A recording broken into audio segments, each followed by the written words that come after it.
Capítulo 8. Planejamento organizado. A cristalização do desejo em ação. O sexto passo rumo à riqueza. Você aprendeu que tudo que criamos ou adquirimos começa em forma de desejo. Na primeira volta de sua jornada, o desejo é levado de abstrato a concreto na oficina da imaginação, onde os planos para sua transcrição são criados e organizados. No capítulo 3, Desejo, você foi instruído a seguir 6 etapas práticas e definidas para começar a traduzir o desejo por dinheiro em seu equivalente monetário. Uma das etapas que você deve cumprir é a formação de um plano ou planos definidos práticos por intermédio dos quais essa transformação pode ser feita.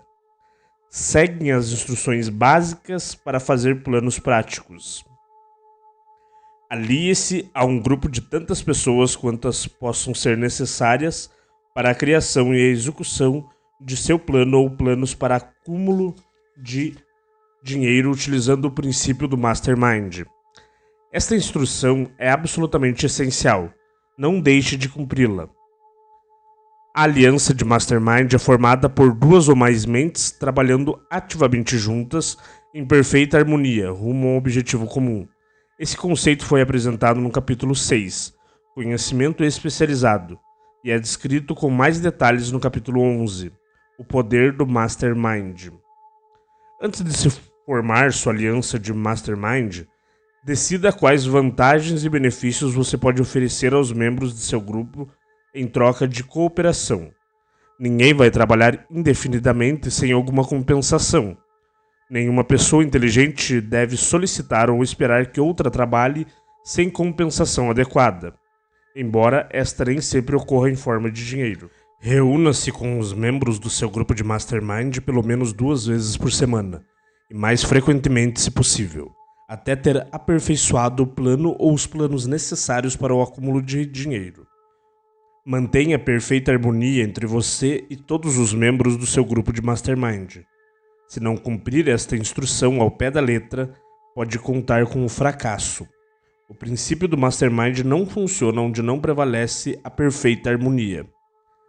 Mantenha-se atento aos seguintes fatos. Você está envolvido em um empreendimento muito importante para você. Para ter certeza do sucesso, precisa ter planos impecáveis. Você deve contar com a vantagem da experiência, educação, habilidade inata e imaginação das outras mentes. Assim, tendo sido feito por cada pessoa que acumulou uma grande fortuna. Nenhum indivíduo tem experiência, educação, habilidade natural e conhecimentos suficientes para garantir o acúmulo de uma grande fortuna sem a colaboração de outras pessoas. Todo plano que você adotar para ganhar dinheiro deve ser uma criação conjunta de todos os membros do seu grupo de Mastermind. Você pode criar os próprios planos no todo ou em parte, mas providencie para que esses planos sejam verificados e aprovados pelos membros de sua aliança de Mastermind. Se o primeiro plano não der certo, tente outro. Se o primeiro plano que você adotar não for bem sucedido, substitua-o por um novo plano.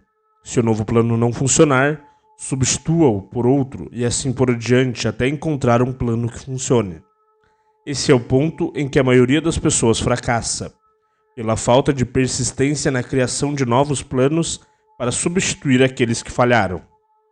A pessoa mais inteligente na vida não consegue ter sucesso ao acumular dinheiro ou em qualquer outro empreendimento sem planos práticos e viáveis.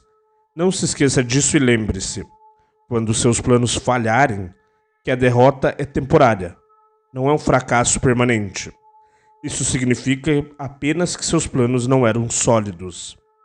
Crie outros planos, comece tudo de novo. A derrota temporária deve significar apenas uma coisa: a certeza de que tem algo errado em seu plano. Milhões de pessoas passam a vida toda na miséria e na pobreza porque não têm um plano sólido para acumular uma fortuna. Sua conquista só pode ser tão boa quanto os planos que você faz. Você não estará vencido enquanto não desistir dentro da sua cabeça. James J. Hill, que foi o maior de todos os construtores de ferrovias, sofreu uma derrota temporária quando tentou levantar o capital necessário para construir a Great Northern Railroad, de leste a oeste, mas transformou a derrota em vitória com novos planos. Henry Ford encarou derrotas temporárias não só no início da carreira automobilística, mas também depois de ter percorrido um longo caminho até o topo. Mas também criou novos planos e seguiu marchando para a vitória financeira. Vemos pessoas que acumularam grandes fortunas, mas muitas vezes reconhecemos apenas o triunfo e ignoramos as derrotas temporárias que tiveram que superar antes de chegar lá. Nenhum seguidor dessa filosofia pode esperar acumular uma fortuna sem experimentar derrotas temporárias. Quando a derrota vier, aceite-a como um sinal de que seus planos não são sólidos. Reconstrua esses planos e volte a navegar em direção ao seu objetivo. Se desistir antes de alcançar o objetivo, você é um desistente. Um desistente nunca vence. E um vencedor nunca desiste. Escreva essa frase em um pedaço de papel com letras de 3 centímetros de altura e coloque onde você possa vê-lo todas as noites, antes de dormir e todas as manhãs antes de ir trabalhar. Quando começar a selecionar membros para o seu grupo de Mastermind, escolha aqueles que não levam a sério a derrota. Algumas pessoas acham erroneamente que só o dinheiro pode fazer dinheiro. E isso não é verdade. O desejo transmutado em seu equivalente monetário por meio dos princípios desse livro é como o dinheiro é feito. Dinheiro por si só não é nada além de matéria inerte. Não pode se mover, pensar ou conversar, mas pode ouvir quando alguém que o deseja o chama. O planejamento inteligente é essencial para o sucesso em qualquer empreendimento destinado a acumular riqueza. A seguir, instruções detalhadas para aqueles que devem começar a acumular riqueza vendendo serviços pessoais. Você vai se sentir animado por saber que praticamente todas as grandes fortunas começaram com a venda de serviços pessoais ou de ideias. Quando pensa nisso, o que mais, exceto ideias e serviços pessoais, você pode dar em troca de riqueza, se não tem produtos ou propriedades? Líderes e seguidores. Falando de uma maneira geral, existem 2 tipos de pessoas no mundo. Um tipo é conhecido como líderes e outro como seguidores. Decida logo no início se você pretende se tornar um líder em sua vocação escolhida ou se vai continuar sendo um seguidor. A diferença de compensação é enorme.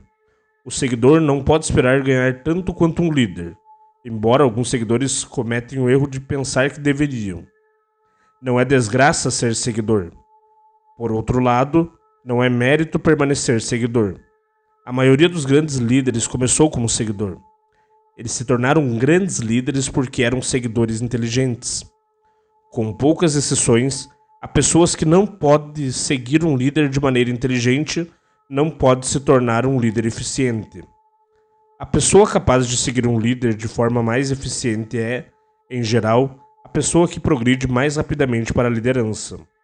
Um seguidor inteligente tem muitas vantagens, inclusive a oportunidade de adquirir conhecimento com o líder. Os principais atributos da liderança. Seguem importantes fatores da liderança. 1. Coragem inabalável. Baseada no conhecimento de si mesmo e de sua ocupação, nenhum seguidor deseja ser comandado por um líder que não tem autoconfiança e coragem. Com certeza, nenhum seguidor inteligente será comandado por esse líder por muito tempo. 2. Autocontrole. A pessoa que não consegue se controlar jamais poderá controlar os outros. Autocontrole é um exemplo forte para seus seguidores e será seguido pelos mais inteligentes. 3. Senso de justiça aguçado. Sem senso de justiça, nenhum líder pode comandar e manter o respeito de seus seguidores. 4. Decisão firme. Aqueles que hesitam ao tomar decisões mostram que não têm certeza de si e, portanto, não podem liderar outras pessoas com sucesso. 5. Planos definidos. Líderes bem-sucedidos devem planejar o trabalho e trabalhar seus planos. Líderes que atuam por adivinhação, sem planos práticos e definidos, são como um navio sem leme. Mais cedo ou mais tarde vão bater nas pedras.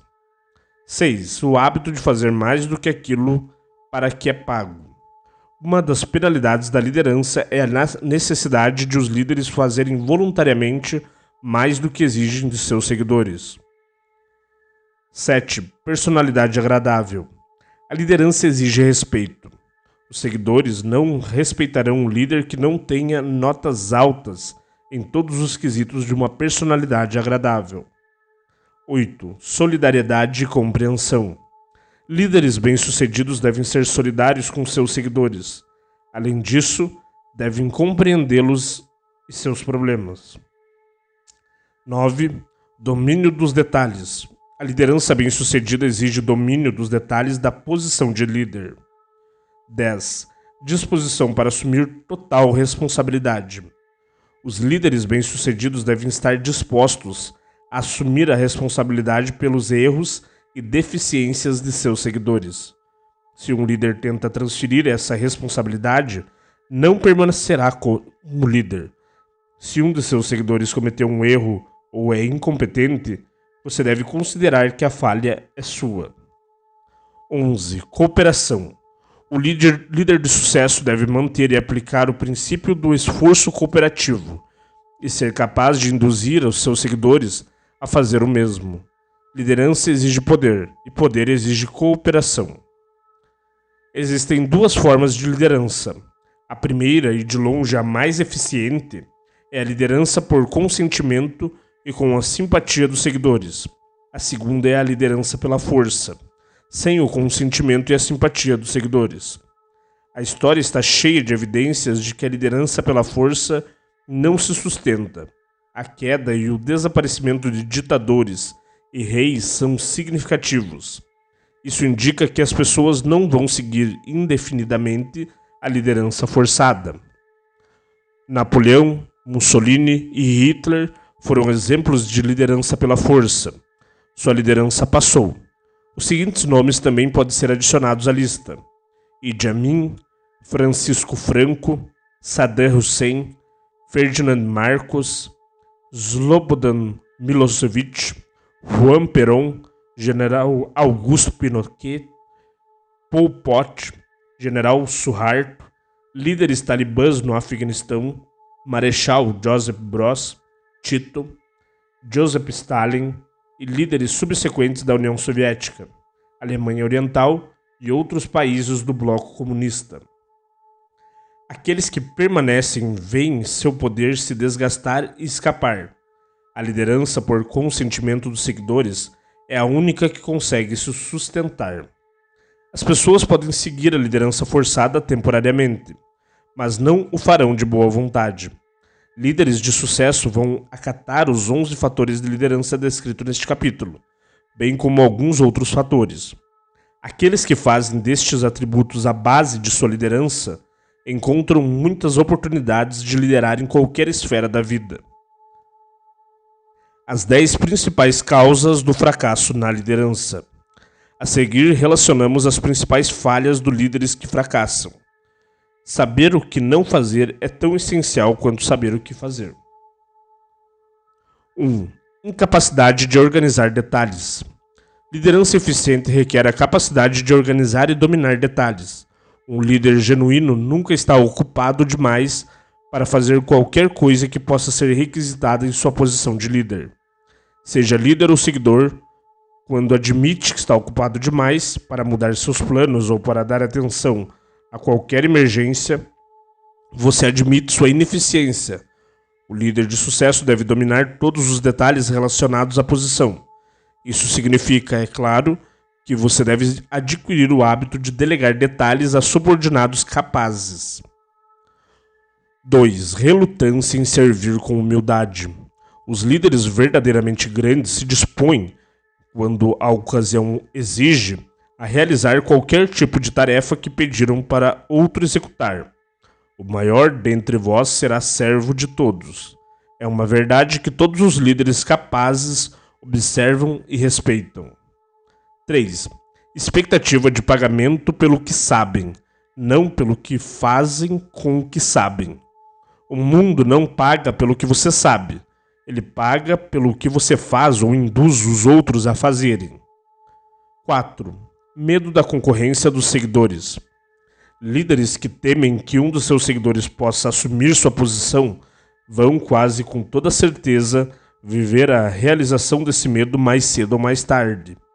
Os líderes capazes treinam suplentes para quem podem delegar qualquer um dos detalhes de sua posição.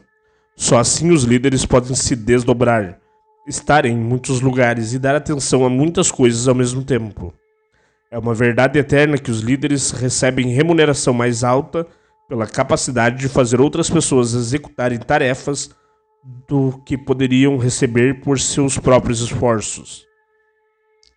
Um líder eficiente pode, pelo conhecimento do trabalho e pela personalidade magnética, aumentar consideravelmente a eficiência de outras pessoas e levá-las a prestar mais e melhores serviços do que poderiam prestar sem a sua orientação. 5. Falta de imaginação. Sem imaginação, o líder é incapaz de enfrentar emergências ou criar planos para orientar os seguidores de forma eficiente. 6. Egoísmo. Líderes que reivindicam toda a honra pelo trabalho de seus seguidores certamente despertarão ressentimento. O líder grande de fato não reivindica honra nenhuma. Grandes líderes se contentam ao ver as honras, quando existem, ir para seus seguidores, porque os grandes líderes sabem que a maioria das pessoas trabalha mais por elogio e reconhecimento do que por dinheiro. 7. Intemperança. Os seguidores não respeitam um líder descontrolado.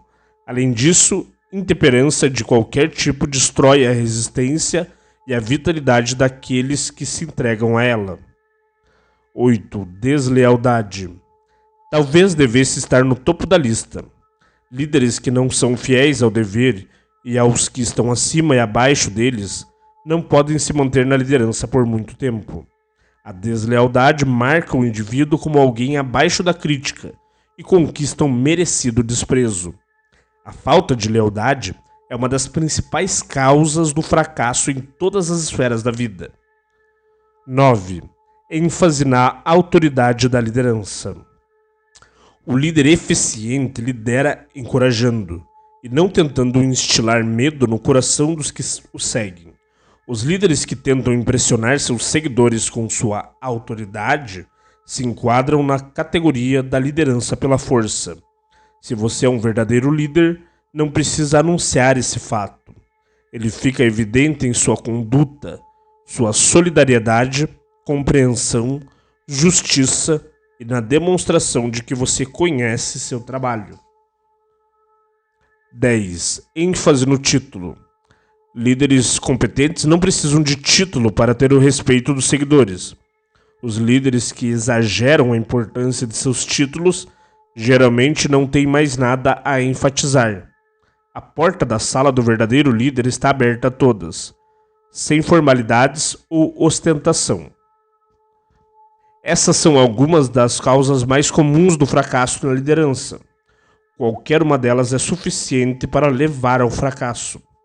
Se você almeja a liderança, estude cuidadosamente a lista e procure se livrar destas falhas.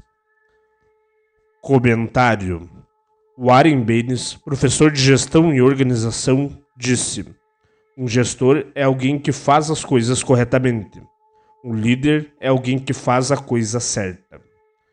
A almirante Grace Hopper era a oficial de mais alta graduação da Marinha quando foi entrevistada pelas 60 Minutes. Ela disse: você administra coisas, você lidera pessoas. Quando e como se candidatar a um cargo? A informação aqui descrita é resultado de muitos anos de experiência durante os quais milhares de homens e mulheres foram ajudados a comercializar seus serviços de maneira eficiente. Comentário. Os currículos pela internet, por e-mail e fax mudaram radicalmente a forma como os empregadores recrutam novos funcionários e como a maioria das pessoas se candidata a empregos. No entanto, quem pensa enriquece nunca foi destinado à maioria das pessoas. Foi escrito para aqueles que querem se destacar. Se você é essa pessoa, os editores dessa edição atualizada recomendam enfaticamente que pense com seriedade sobre cada uma das sugestões a seguir. a respeito de como se candidatar a uma vaga e se preparar um currículo. Se você se sente inclinado a pensar que essas sugestões são óbvias, simplistas ou ultrapassadas, nós garantimos que não são. Nos casos em que é necessária alguma atualização do material, adicionamos comentários. 1. Agências de emprego. É preciso ter o cuidado de selecionar apenas empresas sérias que possam mostrar registros adequados de resultados satisfatórios. Comentário. Como qualquer um no mercado de trabalho sabe, hoje as agências de emprego vão de empresas que fornecem mão de obra temporária a headhunters, que fazem a ponte entre executivos de alto nível e empresas que procuram gestores com talento e experiência. Se você procura uma posição de nível médio a superior, aquele velho ditado sobre receber aquilo pelo que paga é particularmente verdadeiro. 2. Anúncio em jornais, publicações da áreas, revistas. Classificados podem dar resultado satisfatório àqueles que se candidatam à posição que não exige experiência, administrativas ou assalariadas. Para aqueles que procuram cargos executivos, um anúncio bem redigido e bem diagramado, embora mais caro, pode ser melhor. A edição deve ser preparada por um especialista que entenda como injetar as qualidades suficientes para produzir respostas. Comentário. Para indivíduos, a abordagem do anúncio não é muito comum no mercado de trabalho contemporâneo. Mas, por isso mesmo, se você tem certeza da posição que deseja, um anúncio bem escrito e bem diagramado anunciando suas qualidades em um veículo adequado da área pode ser o que você necessita para atrair a atenção que quer. No entanto, se tenta essa abordagem, esteja preparado para pagar caro por ela. Na verdade, você vai entrar no campo da publicidade, e é uma regra geral na publicidade que um só anúncio raramente vende qualquer coisa. Geralmente são necessárias exposições múltiplas antes que o comprador, o empregador nesse caso, se sinta motivado a contratar um produto de você. 3. Cartas pessoais de candidatura. Devem ser dirigidas a empresas ou indivíduos específicos que possam precisar do tipo de serviço ou experiência que você tem para oferecer. As cartas devem ser escritas sempre com capricho e assinadas de próprio punho. Você deve incluir um currículo completo ou um resumo das suas qualificações. Tanto a carta de candidatura como o currículo devem ser preparados por um especialista. Comentário.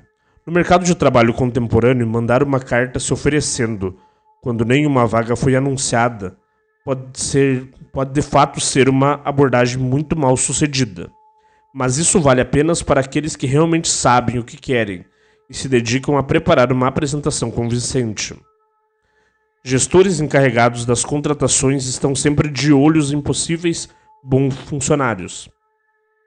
Se receberem uma apresentação bem construída e intrigante que indique claramente que você está interessado em uma vaga quando ela estiver disponível, esse material não será descartado.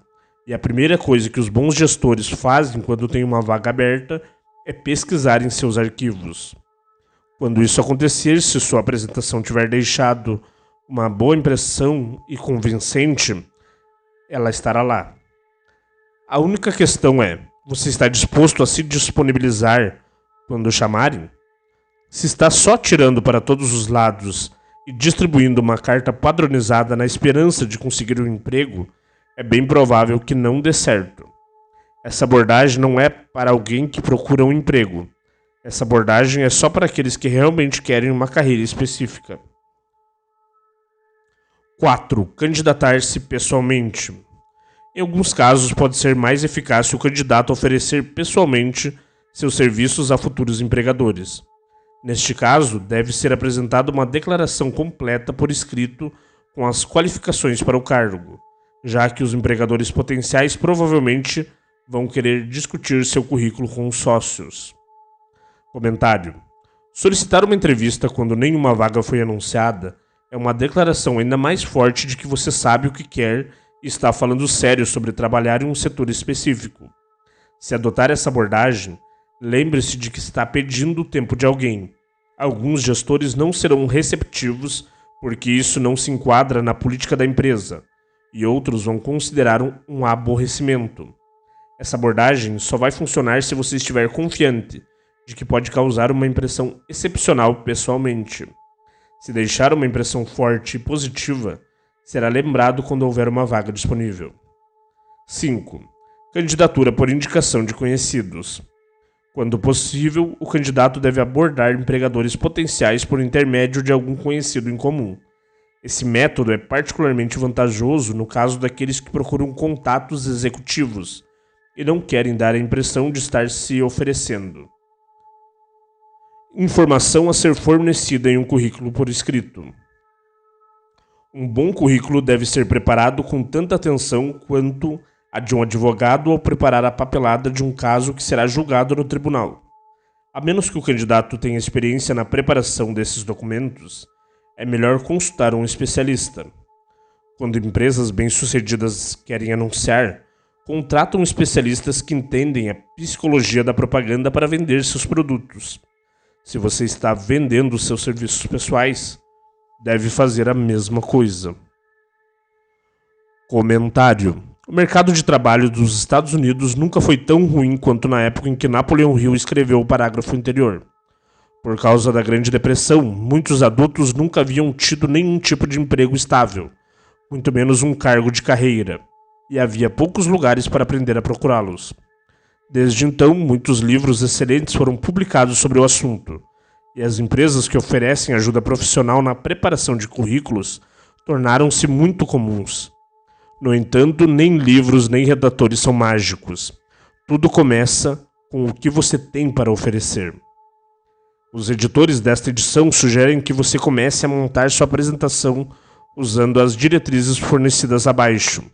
Quando tiver um rascunho inicial, você deve procurar pelo menos um dos livros sobre o assunto para ver quais sugestões oferecidas podem ajudá-lo a vender seus serviços melhor do que você já fez.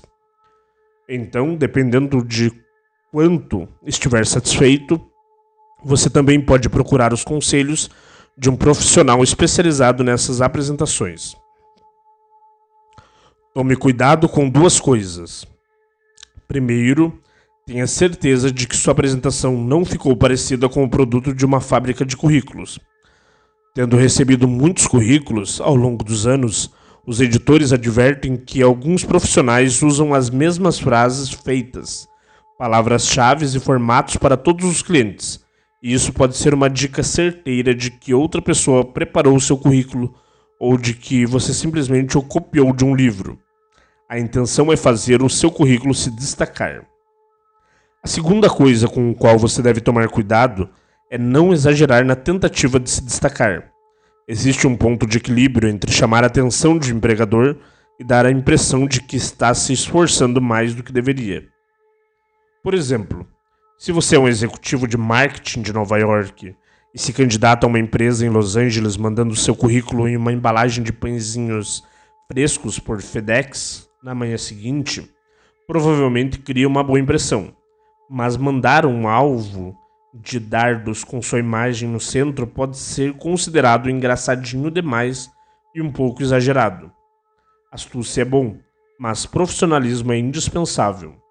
Nunca seja astuto a ponto de não parecer profissional. A seguir, você verá um conjunto de diretrizes para a preparação do seu currículo.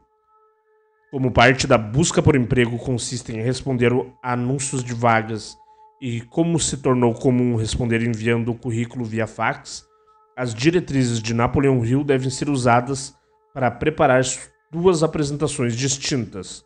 Como Hill sugere abaixo, você deve preparar uma apresentação elaborada para ser enviada por correio ou levada pessoalmente, mas também deve preparar uma segunda versão mais curta, criada especificamente para ser mandada por fax. Tome cuidado para a versão de fax ser completa e interessante, mas sem ultrapassar 3 páginas. Sua apresentação deve conter as seguintes informações. 1. Educação. Informe rapidamente, mas com exatidão, qual o grau de escolaridade e em que área se especializou, fornecendo os motivos para essa especialização. Comentário.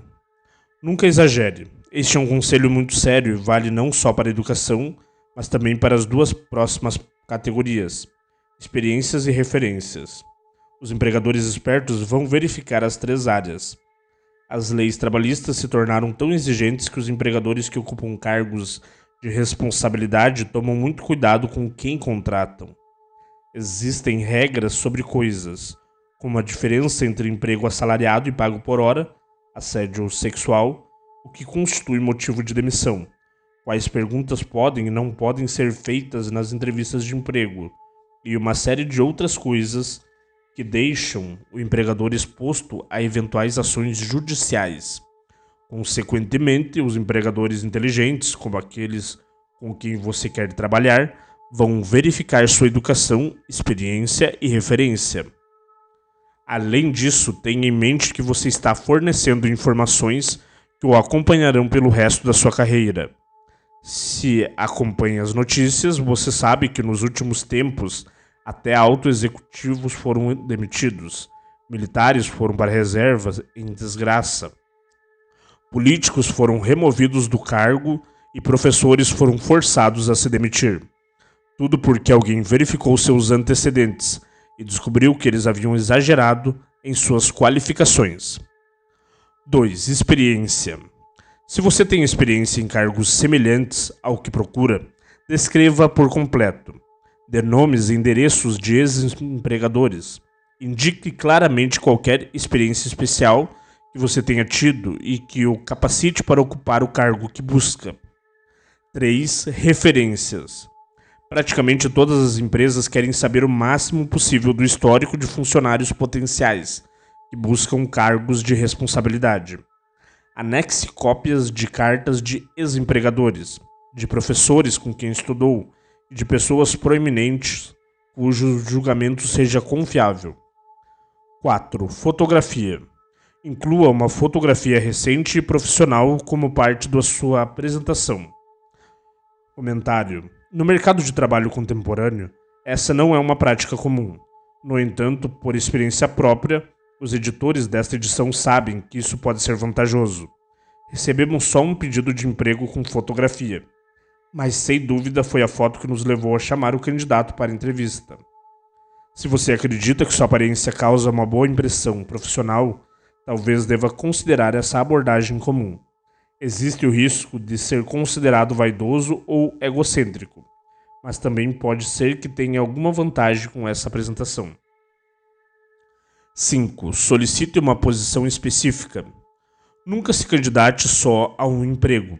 Isso indica que você não tem qualificações específicas. 6. Indique suas qualificações para o cargo específico a que se candidata. Dê todos os detalhes dos motivos pelos quais acredita ser qualificado para o cargo específico que procura. Esse é o detalhe mais importante da sua candidatura. Vai determinar, mais do que qualquer outra coisa, que tipo de consideração você recebe. 7. Ofereça-se para trabalhar em caráter experimental. Pode parecer uma sugestão radical, mas a experiência provou que isso raramente deixa de resultar em pelo menos um período de teste. Se você tem certeza de suas qualificações, um teste é tudo de que precisa. Aliás, essa oferta indica que você tem confiança em sua capacidade para ocupar o cargo que busca. É muito convincente.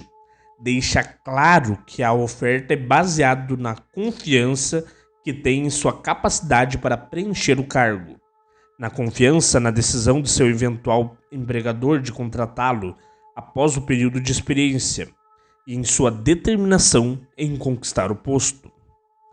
Comentário. Como você vai ver no capítulo 10, quando ler a história de como Napoleon Hill se candidatou para trabalhar com Rufus Harris, Hill dá esse conselho com base em sua experiência pessoal. Infelizmente, esse é um caso em que os tempos podem ter mudado tanto que a abordagem raramente é aplicável. Hoje, as modernas leis trabalhistas e a política empresarial podem impedir que o empregador aceite a sua oferta.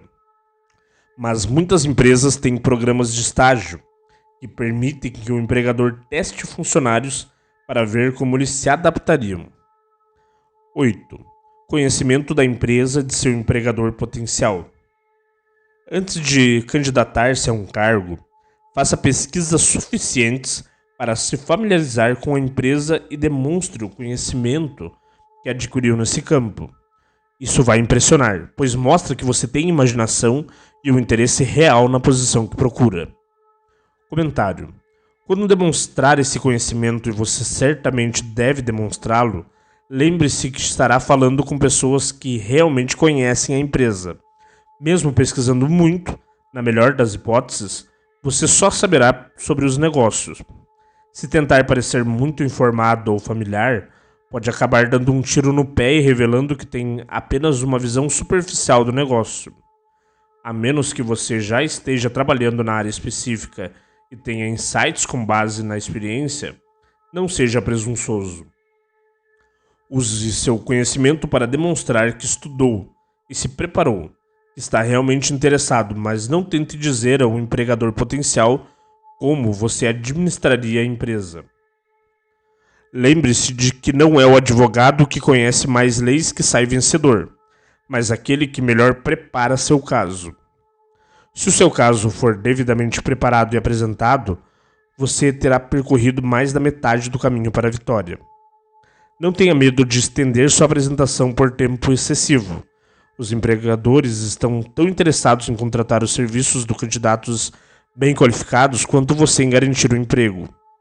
De fato, o sucesso dos empregadores mais bem-sucedidos é decorrente da capacidade de escolher subordinados bem qualificados.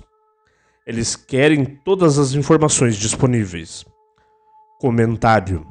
Conforme mencionado anteriormente, um currículo enviado por fax não deve ter mais que 3 páginas, e nele você deve indicar que terá prazer em fornecer um currículo mais detalhado, caso solicitado.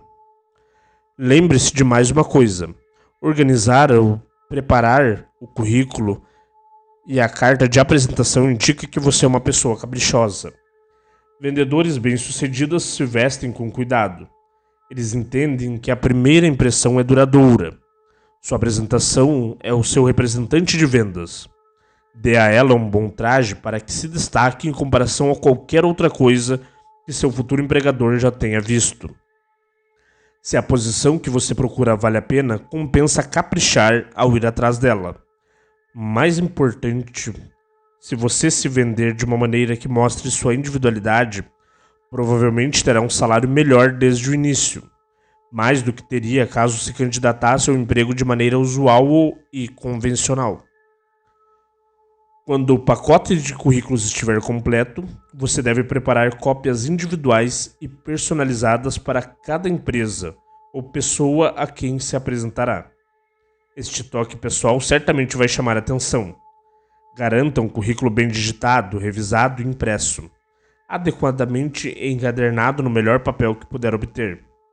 Sua fotografia deve ser incluída em uma das páginas. Faça uma página separada com o nome da empresa caso pretenda enviá-lo para mais de uma. Se você procura emprego por meio de uma agência de emprego, peça ao agente que use cópias de sua apresentação quando for apresentar seus serviços. Isso vai ajudar a conquistar a preferência tanto do agente como dos potenciais empregadores. Eu ajudei a preparar apresentações para clientes que eram tão impressionantes e incomuns que resultaram na contratação do candidato sem uma entrevista pessoal. Se você quiser resultados semelhantes, siga as instruções ao pé da letra, melhorando-as de acordo com o que sua imaginação sugerir. Comentário. Hoje todas as lojas de material de escritório oferecem uma grande variedade de papéis, pastas e materiais de apresentação que podem ser combinados de forma única e profissional. Com todas essas possibilidades disponíveis, se você apresentar só folhas de papel padrão grampeadas no canto, a resposta provavelmente também será padrão. Se você usar um pouco de criatividade, não deve ter problemas para preparar uma apresentação adaptada à empresa a qual está se candidatando, apropriada à posição que procura e que reflita sua personalidade e estilo. Como conquistar a exata posição que deseja. Todo mundo gosta de fazer o tipo de trabalho para o qual é mais adequado. Um artista gosta de trabalhar com tintas, um artesão com as mãos. Um escritor gosta de escrever. Aqueles com talentos menos definidos preferem certas áreas do comércio e da indústria. Se tem uma coisa que os Estados Unidos fazem bem, é oferecer uma gama completa de ocupações. 1. Decida exatamente o tipo de emprego que deseja. Se o emprego ainda não existe, talvez possa criá-lo. 2. Escolha a empresa ou indivíduo para quem deseja trabalhar. 3. Estude a empresa com relação à política, recursos humanos e oportunidades de emprego. 4. Analise a si mesmo, seus talentos e suas capacidades e descubra o que pode oferecer. Planeje meios específicos de oferecer vantagens, serviços, desenvolvimento ou ideias que acredita poder entregar com sucesso. 5. Esqueça o emprego. Esqueça a existência ou não de uma vaga. Esqueça a rotina habitual do "você tem um emprego para mim"? Concentre-se no que você pode oferecer. 6. Quando tiver seu plano em mente, coloque-o no papel de forma clara e com todos os detalhes. 7. Apresente-o à pessoa adequada, e o resto virá automaticamente.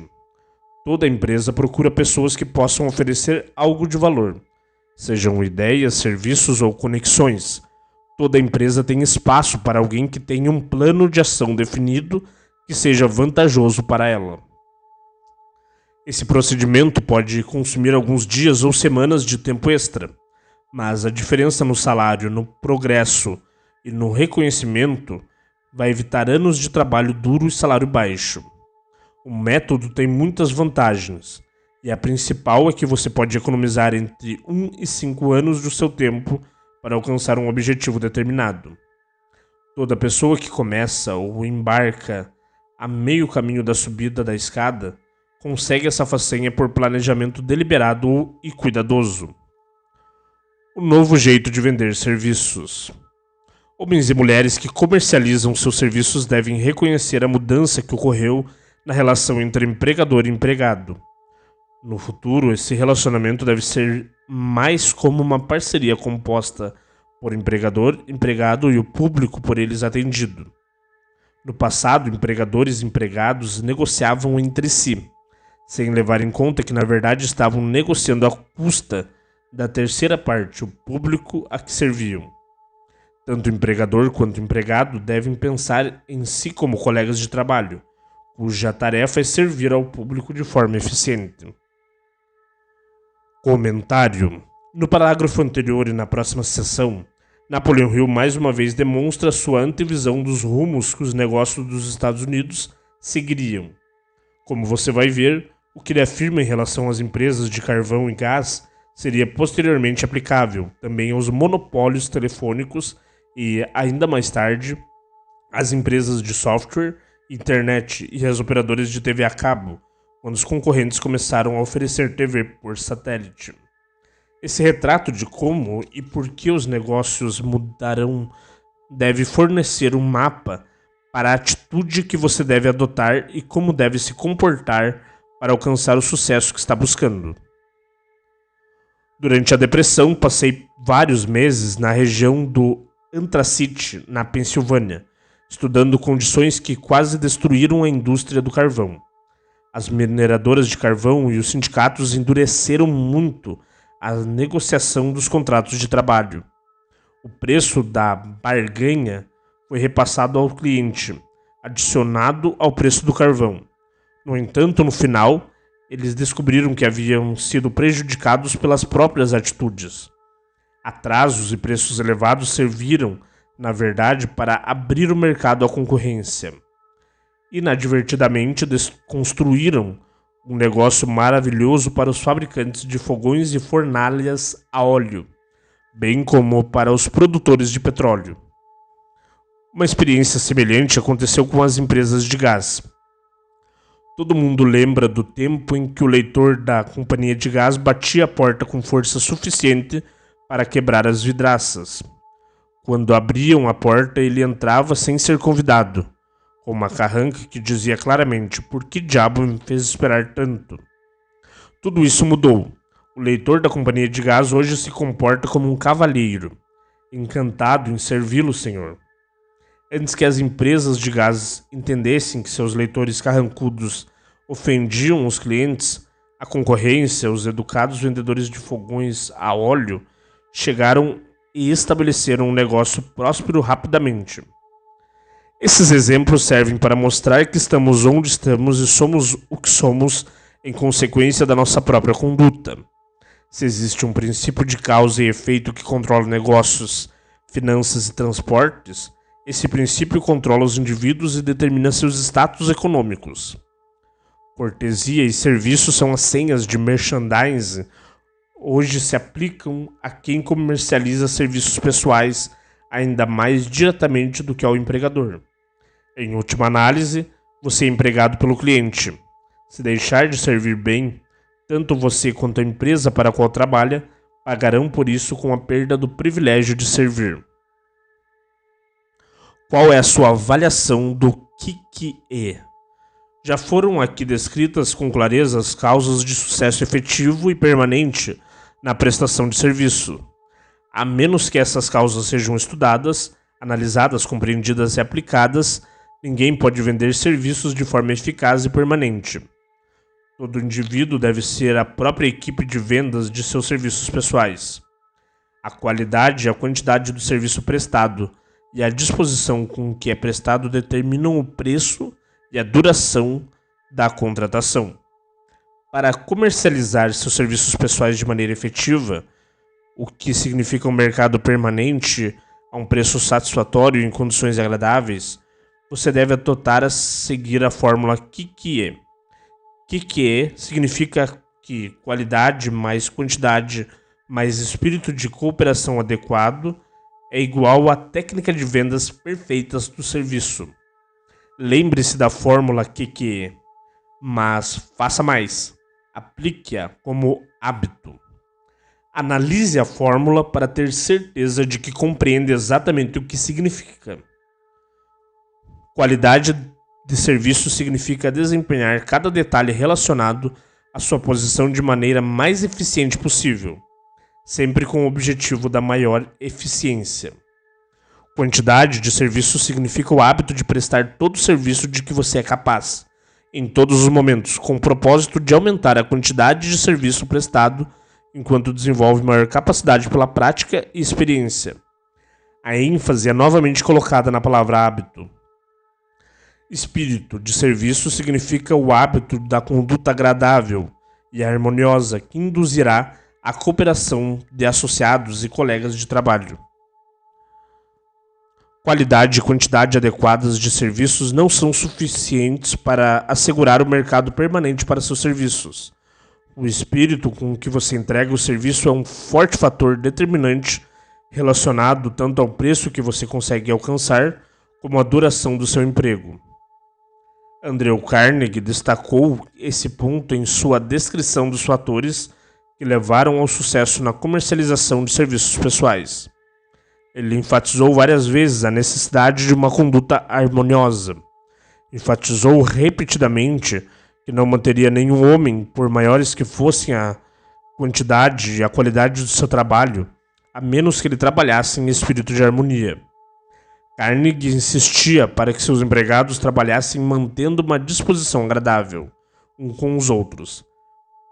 Para provar que valorizava muito essa qualidade, ajudou muitos dos que atenderam os seus padrões para enriquecer. Os que não se adaptavam tiveram que dar espaço para outros que correspondiam aos requisitos.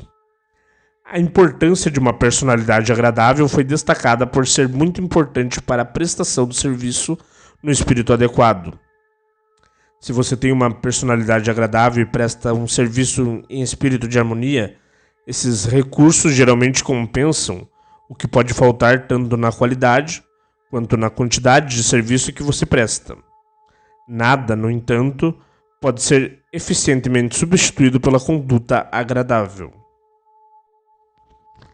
O valor do capital de seus serviços. A pessoa cuja única fonte de renda é a venda de serviços pessoais é uma comerciante, assim como a pessoa que vende bens físicos e está sujeita exatamente às mesmas regras de conduta do comerciante que vende mercadorias. Enfatizo esse ponto porque muitos que vivem da venda de serviços pessoais cometem o erro de se considerar livres das regras de conduta e responsabilidades atribuídos a quem se dedica a comercializar produtos. O tempo do batalhador ambicioso foram substituídos pelos tempos do doador.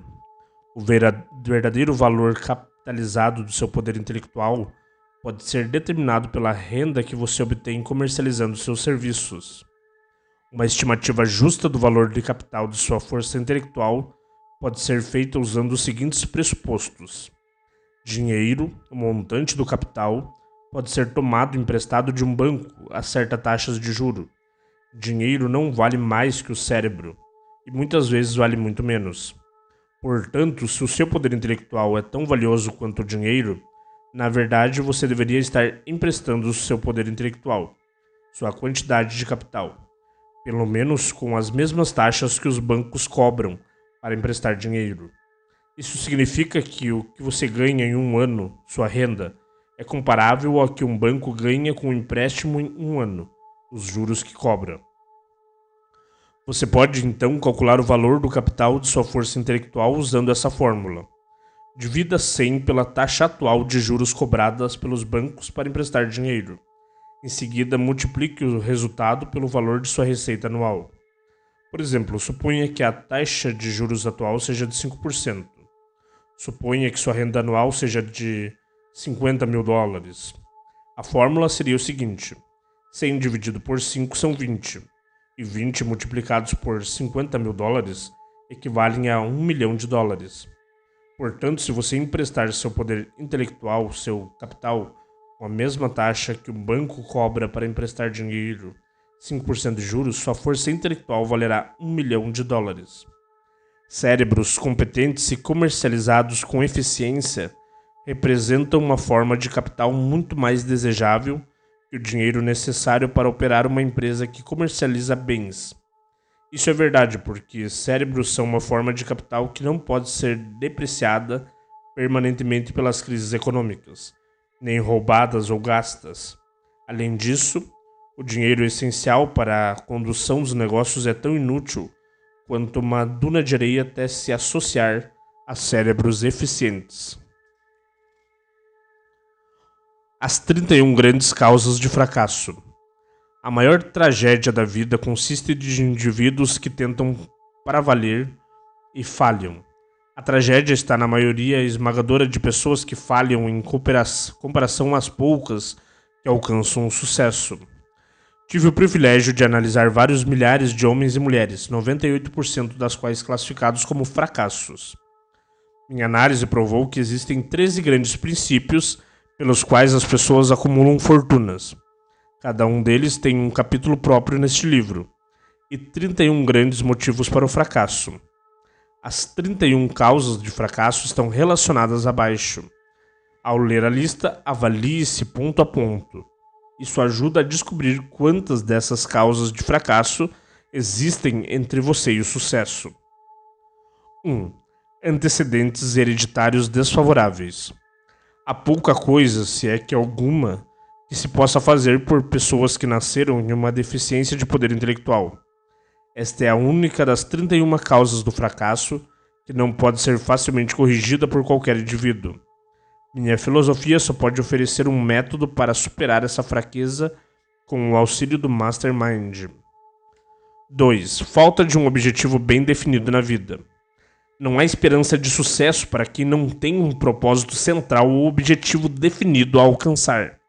De cada 100 pessoas que analisei, 98 não tinham tal objetivo. Talvez essa tenha sido a principal causa de seu fracasso.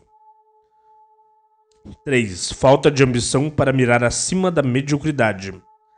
Não posso oferecer esperança para quem é tão indiferente que não quer progredir na vida e não se dispõe a pagar o preço. 4. Educação insuficiente. Essa é uma desvantagem que pode ser superada com relativa facilidade. A experiência provou que as pessoas mais bem-sucedidas e bem-educadas são muitas vezes as autodidatas, que se fizeram por si. É preciso mais do que um diploma universitário para fazer de você uma pessoa com educação. Qualquer pessoa educada aprendeu a conquistar o que quiser na vida sem violar os direitos dos outros. Educação não consiste tanto em conhecimento, mas em conhecimento aplicado de forma eficiente e persistente. Você não é pago apenas pelo que sabe, mas pelo que faz com o que sabe. 5. Falta de autodisciplina. A disciplina é consequência do autocontrole. Isso significa que você deve controlar todas as qualidades negativas, antes que possa controlar as condições. Você deve se controlar. O autocontrole é a tarefa mais difícil que você vai enfrentar. Se não se dominar, você será dominado por si mesmo. Quando olha para o espelho, você pode ver tanto seu melhor amigo quanto seu pior inimigo. 6. Saúde deficiente. Ninguém pode ter sucesso notável sem uma boa saúde. Várias causas da saúde deficiente podem ser eliminadas com o autodomínio e o controle.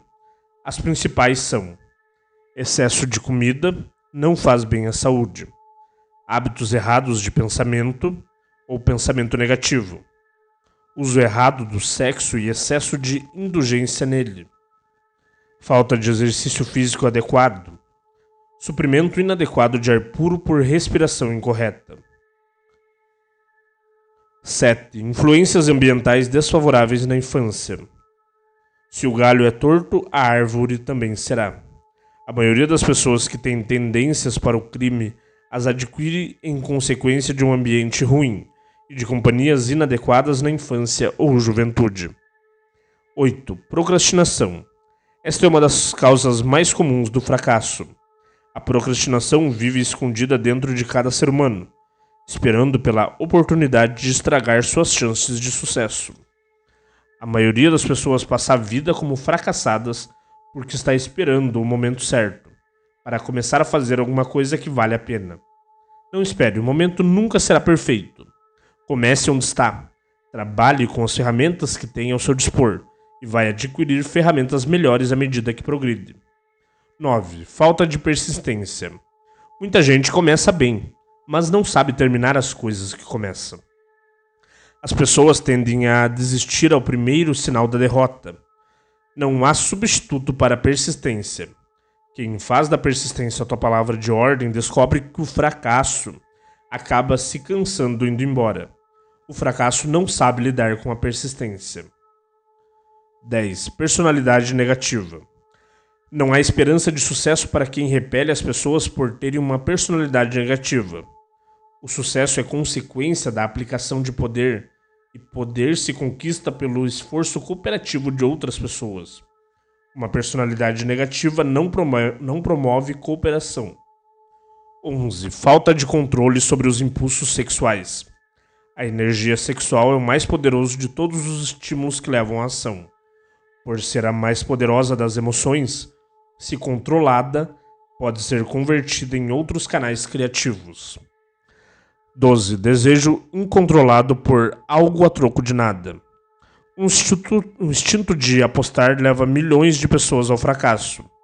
Prova disso pode ser encontrada no crash do mercado de ações de Wall Street em 1929, quando milhões de pessoas tentaram ganhar dinheiro apostando na compra de ações na margem. Comentário.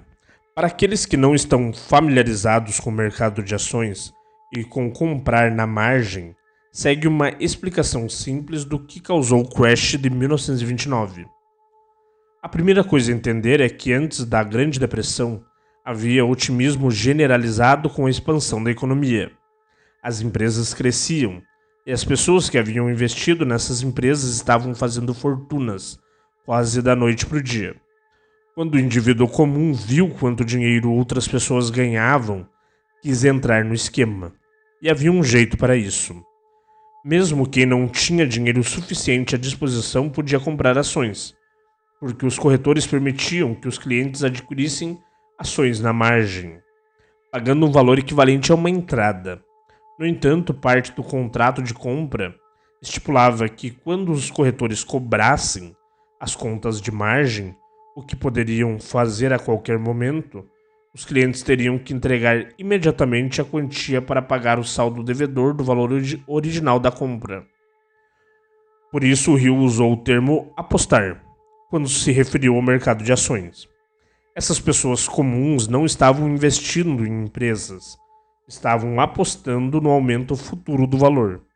A ideia dessas pessoas era que só teriam que ter o suficiente para pagar a margem, que era uma pequena porcentagem do custo total. Depois, quando o preço da ação subisse, elas venderiam, o que renderia dinheiro mais que suficiente para pagar o saldo do preço de compra devido ao corretor, e elas ficariam com a diferença. Isso funcionou bem enquanto os preços das ações continuaram subindo.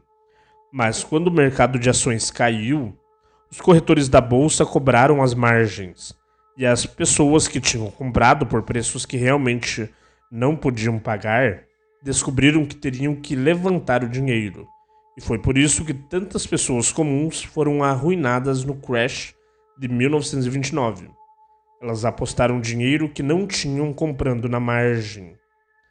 13. Falta de capacidade de decisão bem definida. Indivíduos que alcançam o sucesso conseguem tomar decisões prontamente e modificá-las de forma muito lenta. Os que fracassam tomam decisões muito lentamente e as mudam de maneira frequente e rápida. Indecisão e procrastinação são gêmeas. Onde uma está, a outra também é encontrada. Elimine essa dupla antes que ela o prenda completamente na rotina do fracasso. 14. Um ou mais dos 6 medos básicos: pobreza, crítica, perda da saúde, perda do amor, velhice e morte. Você encontrará uma análise aprofundada desses 6 medos básicos no último capítulo. Eles devem ser dominados para que você consiga comercializar seus serviços de maneira eficiente. 15. Escolha errada do cônjuge. Esta é uma causa muito comum de fracasso. O casamento põe as pessoas em contato íntimo. A menos que a relação seja harmoniosa, é provável que o fracasso a acompanhe. Além disso, será uma forma de fracasso que destrói a ambição. 16. Excesso de cautela. A pessoa que não se arrisca geralmente tem que aceitar o que sobra depois que os outros acabaram de escolher. Cautela em excesso é tão ruim quanto a falta dela. Os dois extremos devem ser evitados. A própria vida é cheia de riscos. 17. Seleção incorreta de parceiros comerciais. Esta é uma das causas mais comuns de fracassos nos negócios. Ao comercializar seus serviços pessoais, você deve tomar muito cuidado ao escolher um empregador que seja uma inspiração, além de inteligente e bem-sucedido. Imitamos aqueles com quem nos associamos de forma mais próxima. Escolha um empregador que vale a pena imitar. 18. Superstição e preconceito. A superstição é uma forma de medo. Também é um sinal de ignorância. Pessoas bem-sucedidas mantêm a mente aberta e não têm medo de nada. 19. Escolha vocacional errada. Você não pode ter muito sucesso no trabalho que não gosta.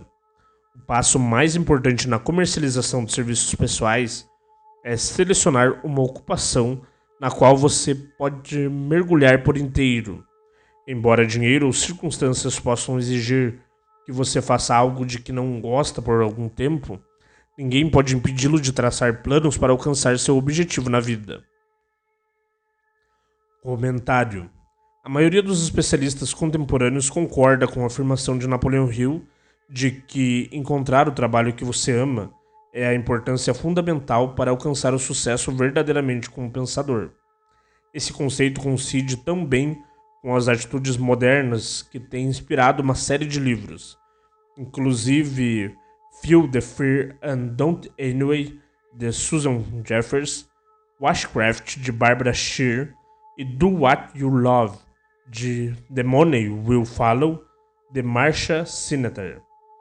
Os 3 livros se tornaram best-sellers tratando deste conceito único. 20. Falta de concentração do esforço. O pau para toda obra raramente é bom em alguma delas. Concentre todos os seus esforços em um objetivo definido. 21. Hábito de gastar indiscriminadamente. Você não pode ter sucesso se estiver eternamente com medo da pobreza. Crie o hábito de economizar sistematicamente, reservando uma porcentagem definida de sua renda. Dinheiro no banco oferece uma base muito firme de coragem quando você for negociar a venda de serviços pessoais. Sem dinheiro, você tem que aceitar o que for oferecido e ficar feliz por ter conseguido alguma coisa. 22. Falta de entusiasmo. Sem entusiasmo, você não pode ser convincente. Além disso, o entusiasmo é contagioso, e a pessoa que o tem, sob controle, em geral é bem-vinda em qualquer grupo. 23. Intolerância. Quem tem a mente fechada para qualquer assunto raramente progride. Intolerância significa que você parou de adquirir conhecimento. As formas de intolerância mais prejudiciais são as relacionadas a diferenças de opinião religiosa, racial e política.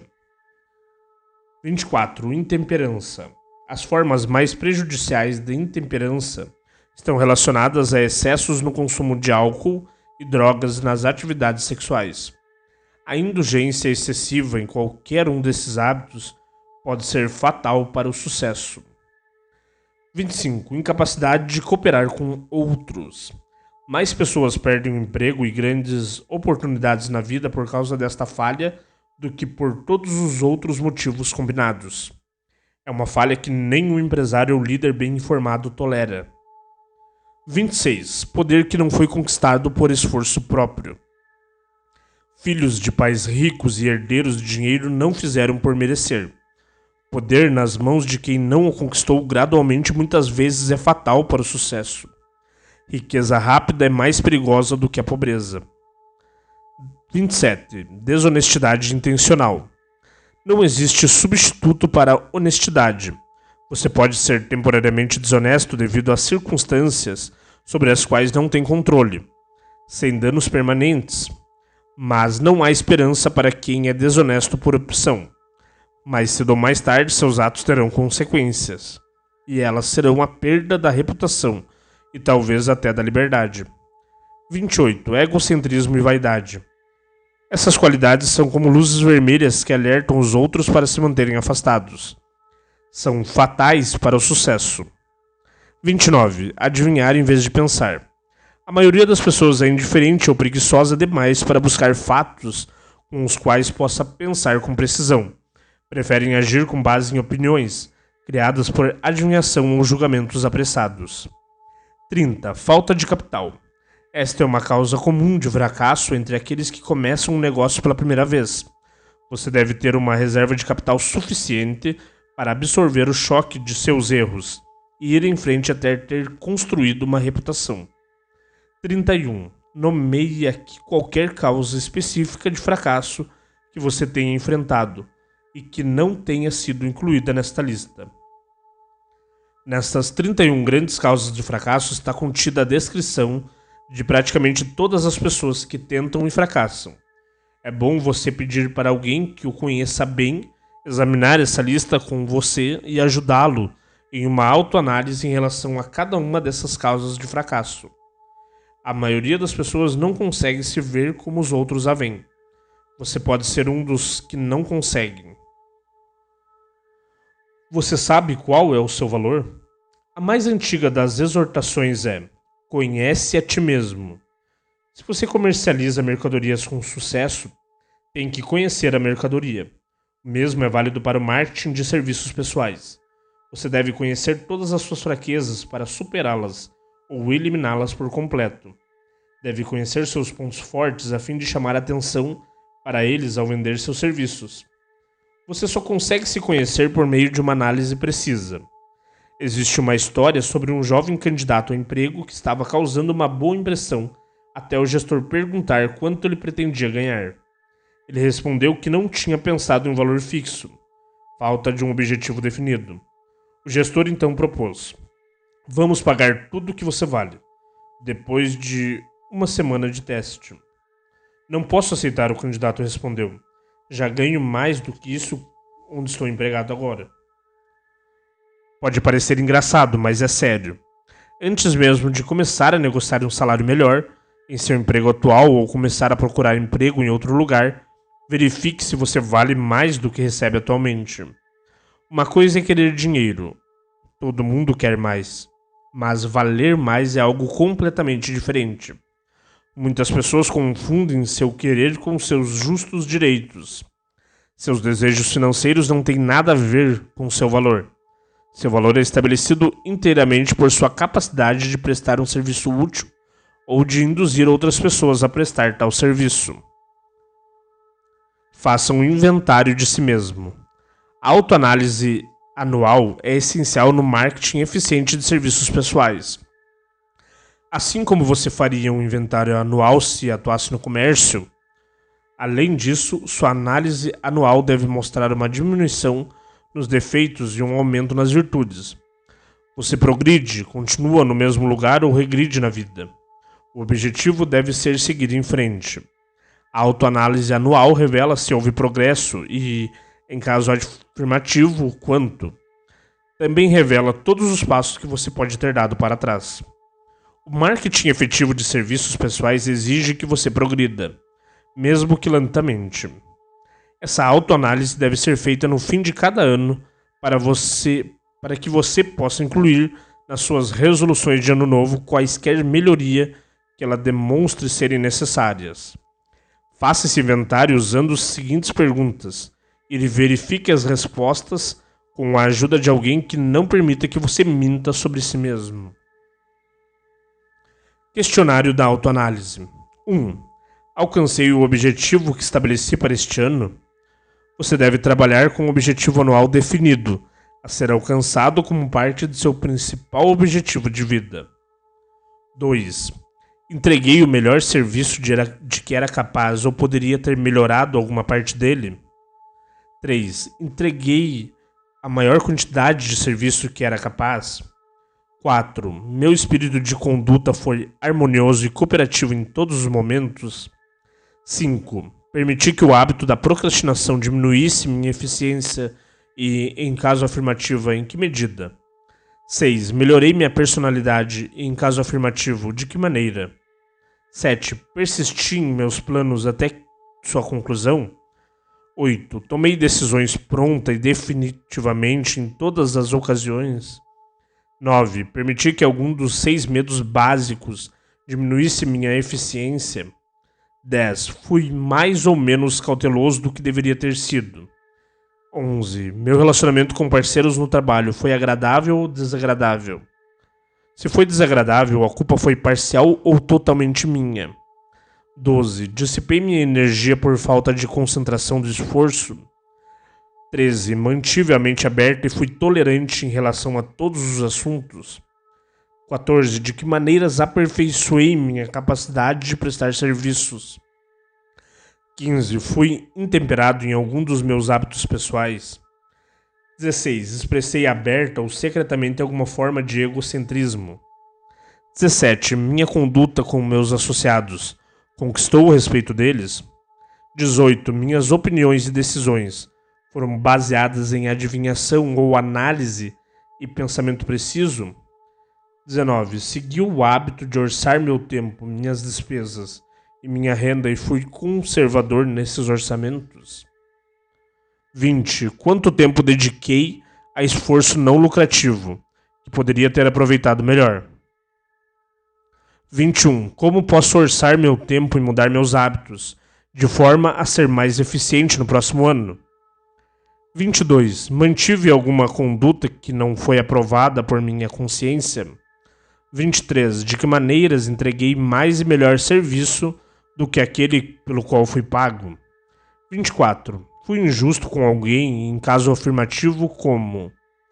25. Se eu tivesse comprado meus serviços, estaria satisfeito com o que comprei? 26. Estou na vocação certa e caso não esteja, por quê? 27. O comprador dos meus serviços ficou satisfeito com o serviço que prestei e se não, por quê? 28. Qual é a minha classificação atual em relação aos princípios fundamentais do sucesso? Faça essa classificação de forma justa e honesta e peça a verificação de alguém que tenha coragem suficiente para fazer uma avaliação precisa. Depois de ler esse livro até o fim, pelo menos uma vez, e ter certeza de que assimilou as informações deste capítulo, você estará pronto para criar um plano prático para comercializar seus serviços pessoais.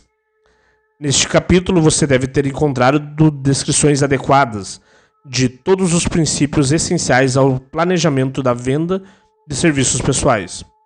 Entre eles estão os principais atributos da liderança, as causas mais comuns de fracasso na liderança, uma descrição dos campos de oportunidade para a liderança, as principais causas do fracasso em todos os setores da vida e as perguntas importantes que devem ser usadas na autoanálise.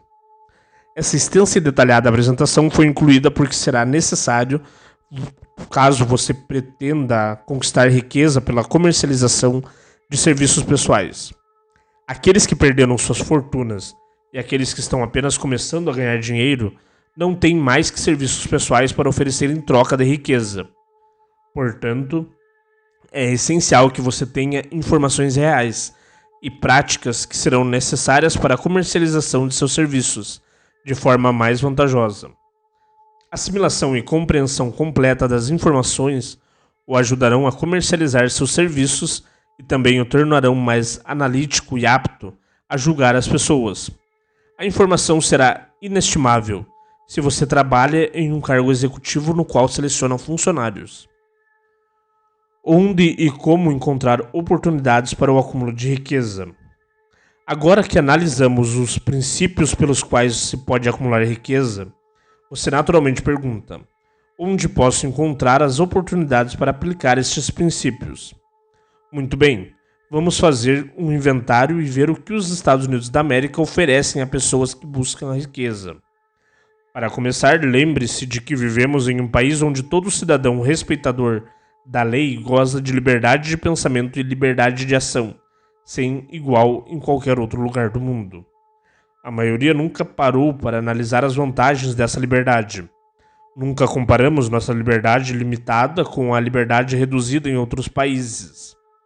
Aqui temos liberdade de pensamento, liberdade para escolher e desfrutar a educação, liberdade religiosa, liberdade política, liberdade para escolher uma empresa, profissão ou ocupação, liberdade para acumular e possuir toda a propriedade que pudermos reunir, liberdade para escolher o local de residência, liberdade no casamento, liberdade por meio de oportunidades iguais para todas as raças, liberdade de viajar de um estado para o outro, liberdade na escolha de alimentos e liberdade para buscar qualquer posição de vida para o qual tenhamos nos preparado, até mesmo para a presidência dos Estados Unidos. Temos outras formas de liberdade, mas essa lista oferece uma visão geral das liberdades mais importantes que oferecem oportunidades de pensar em enriquecer. Os Estados Unidos são o único país que garante a todos os cidadãos, nativos ou naturalizados, uma lista tão ampla e variada de liberdades. A seguir, vamos rever algumas bênçãos que nossa ampla liberdade colocou em nossas mãos. Tome como exemplo a família norte-americana mediana, com renda média e sob os benefícios disponíveis para todos os membros da família nessa terra de oportunidade e abundância. Alimento. Próximos à liberdade de pensamento e ação estão alimento, vestuário e moradia. As três necessidades básicas da vida. Devido à nossa liberdade universal, a família norte-americana média tem disponível em sua porta a mais ampla seleção de alimentos a serem encontrados em qualquer lugar do mundo dentro de seu alcance financeiro. Moradia. A família média vive em um apartamento ou casa confortável, com luz, aquecimento, água e muitas comodidades. A torrada do café da manhã é feita em uma torradeira elétrica. Custou apenas alguns dólares. O apartamento é limpo com um aspirador elétrico. Água quente e fria estão disponíveis o tempo todo na cozinha e no banheiro. O alimento é mantido refrigerado em uma geladeira. As roupas são lavadas e secas. Os pratos são limpos e inúmeros aparelhos domésticos só precisam ser ligados na tomada para funcionar. A família dispõe de entretenimento e informações de todo mundo, 24 horas por dia se quiser, bastando ligar o rádio, ou a televisão ou o computador. Vestuário. Em qualquer lugar nos Estados Unidos, a família com requisitos médios de vestuário pode se vestir confortavelmente gastando só uma pequena parcela de sua renda. Foram mencionadas apenas as 3 necessidades básicas de alimento, vestuário e moradia. O norte-americano médio também tem outras opções e vantagens disponíveis em troca de um esforço razoável. O norte-americano médio tem a segurança dos direitos de propriedade como não se encontra em nenhum outro país do mundo. Podemos colocar qualquer valor excedente em um banco com a garantia de que o nosso governo vai protegê-lo e nos compensar caso o banco venha a falir. Qualquer pessoa que queira viajar de um estado para o outro não precisa de passaporte, nem de permissão de ninguém. Você pode ir quando quiser e pode viajar de carro, trem, ônibus, avião, navio ou qualquer outro meio, pelo qual possa pagar. O milagre que nos deu essas bênçãos.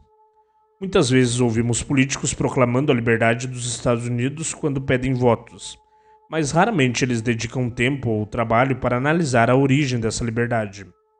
Como não tenho do que me queixar, ressentimento a expressar ou segundas intenções, faço uma análise franca dessa coisa misteriosa, abstrata e muito mal interpretada que dá a todos os cidadãos norte-americanos mais bênção, mais oportunidades para acumular riqueza e mais liberdade de qualquer natureza do que pode ser encontrada em qualquer outro país. Tenho o direito de analisar a origem e a natureza desse poder invisível porque conheço e conheci por mais de meio século muitos homens que organizam esse poder e muitos que hoje são responsáveis por sua manutenção. O nome desse misterioso benfeitor da humanidade é capital. O capital consiste não só de dinheiro, mas também de grupos de indivíduos altamente organizados e inteligentes que planejam meios de usar o dinheiro de forma eficiente, para o bem do povo, bem como para obter lucros. Esses grupos consistem em cientistas, educadores químicos, inventores, analistas de negócios, publicitários, especialistas em transportes, contadores, advogados, médicos e outros homens e mulheres que têm conhecimentos altamente especializados em todos os campos da indústria e dos negócios. Eles desbravam, experimentam e abrem caminhos em novos campos de empreendimento.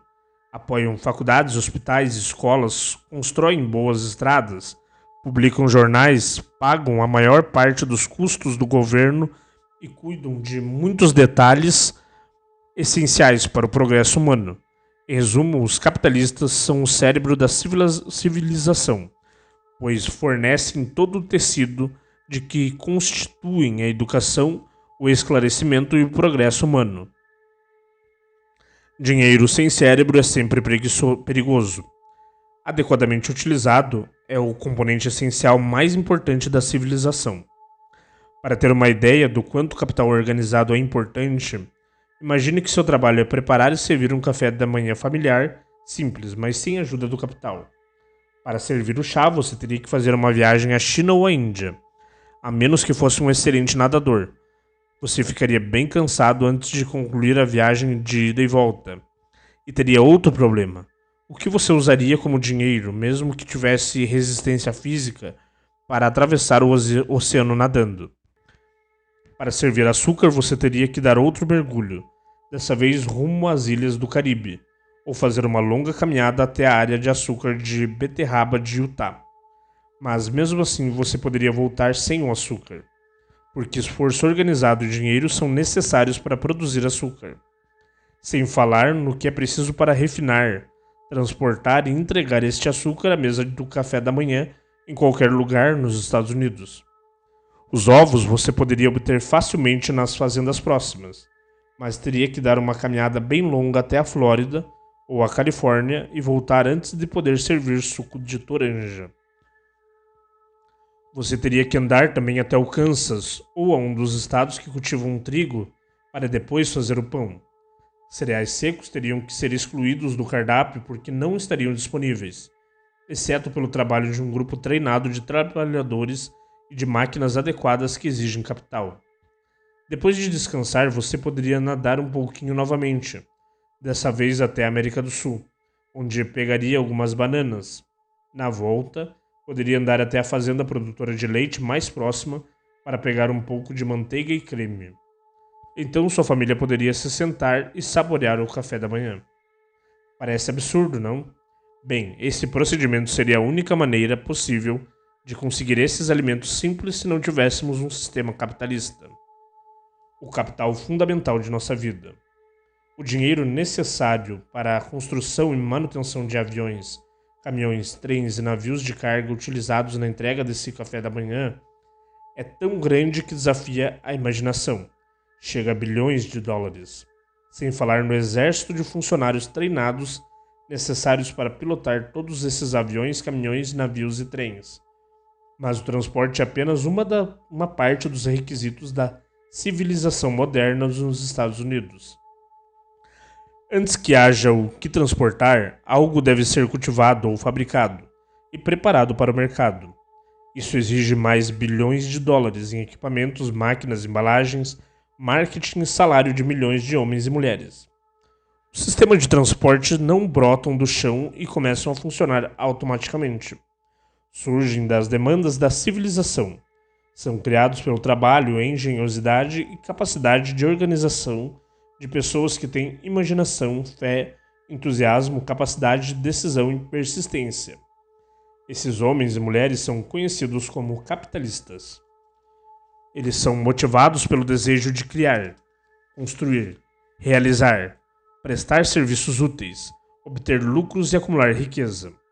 Por prestarem serviços sem os quais não haveria civilização, adquirem uma grande riqueza pessoal. Só para fazer um registro simples e compreensível, vou acrescentar que esses capitalistas são os mesmos homens e mulheres frequentemente denunciados como o sistema ganancioso, ou Wall Street. Não estou tentando defender ou atacar nenhum grupo ou sistema econômico. O propósito deste livro, um objetivo ao qual dediquei fielmente mais de meio século, é apresentar a qualquer pessoa que queira esse conhecimento a filosofia mais confiável por meio do qual indivíduos podem acumular riqueza em qualquer quantidade que desejam. As razões pelas quais analisei as vantagens econômicas do sistema capitalista são: 1. Destacar que todos que buscam riqueza devem reconhecer o sistema que controla todo o acesso às fortunas, grandes ou pequenas, e se adaptar a ele. 2. Apresentar o outro lado da imagem mostrada por políticos e demagogos e meios de comunicação que muitas vezes se referem ao capital organizado como se fosse algo nocivo. Este é um país capitalista. Foi desenvolvido por meio de uso do capital. Nós que reivindicamos o direito de compartilhar das bênçãos da liberdade e das oportunidades que buscamos acumular riqueza aqui, devemos saber que nem riqueza nem oportunidades estariam disponíveis se o capital organizado não tivesse proporcionado esses benefícios. Existe apenas um método confiável de acúmulo e retenção legal de riqueza, e é a prestação de um serviço útil. Nunca foi criado um sistema no qual qualquer pessoa possa adquirir riqueza legalmente pela mera força dos números ou sem dar em troca um valor equivalente de uma forma ou de outra. Suas oportunidades em meio a riquezas. Os Estados Unidos oferecem toda a liberdade e toda a oportunidade de acumular riqueza que possam ser requeridas para qualquer pessoa honesta. Quando você vai caçar, escolhe áreas de caça onde haja animais em abundância. Quando está buscando riqueza, naturalmente vale a mesma regra. Se é riqueza que você busca, não negligencie as possibilidades de um país cujos cidadãos são tão ricos que só as mulheres gastam bilhões de dólares por ano em cosméticos e outros produtos de beleza. Não tenha tanta pressa para se afastar de um país cujos homens voluntariamente, até ansiosamente pagam bilhões de dólares por ano por futebol, basquete, beisebol e todos os produtos relacionados a esses outros eventos esportivos. Apenas alguns luxos e produtos não essenciais foram mencionados. Mas lembre-se de que a produção e a comercialização desses poucos produtos dão emprego regular a muitos milhões de homens e mulheres, que recebem por seus serviços muitos milhões de dólares por mês e gastam esse dinheiro livremente tanto em luxos quanto em necessidades. Lembre-se especialmente de que por trás de toda essa troca de mercadorias e serviços pessoais, há uma abundância de oportunidades para acumular riqueza. Aqui a liberdade norte-americana vem em sua ajuda. Nada impede você ou alguém que se envolva em qualquer parte do esforço necessário para continuar com todos esses negócios. Se você tem um talento superior, treinamento, experiência, pode acumular riqueza em grande quantidade. Aqueles que não são tão afortunados podem acumular quantidades menores. Qualquer pessoa pode ganhar a vida em troca de uma quantidade equivalente de trabalho. Então é isso. A oportunidade oferece suas opções. Tome a iniciativa. Escolha o que deseja. Crie seu plano. Coloque o plano em ação e prossiga com perseverança. Os Estados Unidos capitalistas farão o resto. Pode contar com isso. O país garante a cada pessoa a oportunidade de prestar um serviço útil e amealhar riqueza proporcional ao valor do serviço. O sistema não nega a ninguém esse direito, mas não promete nada de graça. O próprio sistema é irrevogavelmente controlado pela lei de economia, que não reconhece nem tolera por muito tempo o pegar sem pagar. Presunção é uma névoa que envolve o verdadeiro caráter de um homem além do que ele possa enxergar. Enfraquece sua capacidade inata e fortalece todas as suas inconsistências.